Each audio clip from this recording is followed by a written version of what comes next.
ದಕ್ಷಿಣ ಭಾರತದ ಕುಂಭಮೇಳ ಅಂತಲೇ ಹೆಸರಾದ ಗವಿಮಠದ ಜಾತ್ರೆ. ಈ ಜಾತ್ರೆಯಲ್ಲಿ 21 ದಿನಗಳ ಕಾಲ ದಾಸೋಹ ನಡೆಯುತ್ತೆ. ಲಕ್ಷಾಂತರ ಭಕ್ತರು ಗವಿಸಿದ್ಧನ ಆಶೀರ್ವಾದ ಪಡೆದು ದಾಸೋಹದಲ್ಲಿ ಪ್ರಸಾದ ಸ್ವೀಕಾರ ಮಾಡ್ತಾರೆ. ನಿತ್ಯ ಲಕ್ಷ ಮಂದಿ ಬಂದು ದಾಸೋಹದಲ್ಲಿ ಪ್ರಸಾದ ಸ್ವೀಕಾರ ಮಾಡ್ತಾರೆ. ಈ ಬಾರಿ ಮೈಸೂರು ಪಾಕ್ ಮಿರ್ಚಿ ಫೇಮಸ್.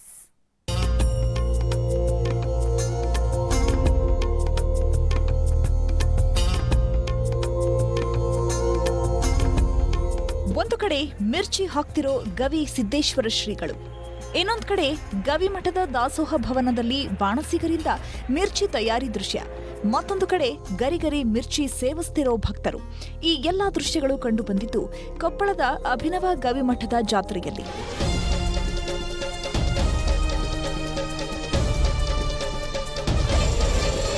ಕೊಪ್ಪಳದ ಸಮಾನ ಮನಸ್ಕರ ಗೆಳೆಯರ ಬಳಗ ಜಾತ್ರೆಗೆ ಬಂದಂತಹ ಭಕ್ತರಿಗೆ ಮಿರ್ಚಿಯನ್ನ ನೀಡುತ್ತಿದ್ದಾರೆ.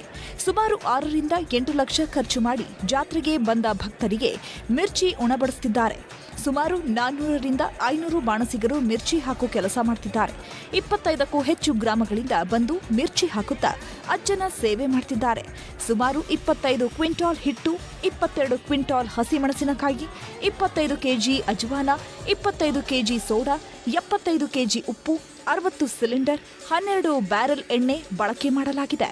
ದಾಸೋಹದಲ್ಲಿ ಮಿರ್ಚಿಯನ್ನು ಉಣಬಡಿಸ್ತಾ ಇದ್ದೀವಿ. ಸಮಾನ ಮನಸ್ಕರ ಗೆಳೆಯರ ತಂಡ ನಿರಂತರವಾಗಿ 11 ವರ್ಷಗಳಿಂದ ಈ ಕಾರ್ಯವನ್ನು ಮಾಡ್ತಾ ಬಂದಿದ್ದೀವಿ. ಅದರಂತೆ ಈ ಬಾರಿಯೂ ಕೂಡ ಮಿರ್ಚಿ ಸೇವೆಯನ್ನು ಸುಮಾರು 6 ಲಕ್ಷ ಮಿರ್ಚಿಗಳನ್ನು ಇವತ್ತಿನ ಪ್ರಸಾದಕ್ಕೆ ಉಣಬಡಿಸ್ತಾ ಇದ್ದೀವಿ.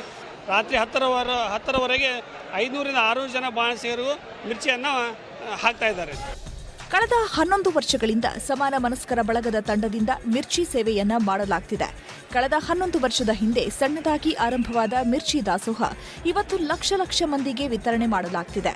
ಯಾರಿಂದಲೂ ಹಣ ಪಡೆಯದೆ ಸಮಾನ ಮನಸ್ಕರ ತಂಡದ ಸದಸ್ಯರು ಸ್ವಂತ ಹಣ ಹಾಕಿ ಮಿರ್ಚಿಯನ್ನ ಉಣಬಡಿಸುತ್ತಿದ್ದಾರೆ. ನಾವಿಲ್ಲೇ ಇರ್ತೀವಿ, ರಾತ್ರಿ ಆಗಮಟನು ನಾವಿಲ್ಲೇ ಇರ್ತೀವಿ. ವಿಶೇಷ ಅನಿಸ್ತೈತೆ ರೀ. ಬಂದು ಸೇವೆ ಮಾಡ್ಬೇಕಂತೇಳಿ ಭಾಳ ಸಂತೋಷ ಆಗುತ್ತೆ ನಮ್ಗೆ. ಇಲ್ಲಿ ಬಂದ ಮೇಲೆ ಅಂತ ಮನೆಗೆ ಹೋಗೋಕೆ ಮನುಷ್ಯ ಆಗಂಗಿಲ್ಲ ರೀ.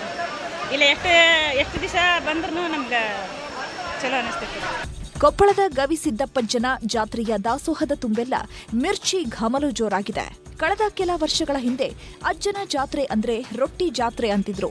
ಇದೀಗ ಅಜ್ಜನ ಜಾತ್ರೆಯನ್ನ ಮಿರ್ಚಿ ಜಾತ್ರೆ ಅಂತಲೂ ಕರೆಯುವಂತಾಗಿದೆ. ಶರಣಪ್ಪ ಬಾಚಲಾಪುರ, ನ್ಯೂಸ್ 18, ಕೊಪ್ಪಳ.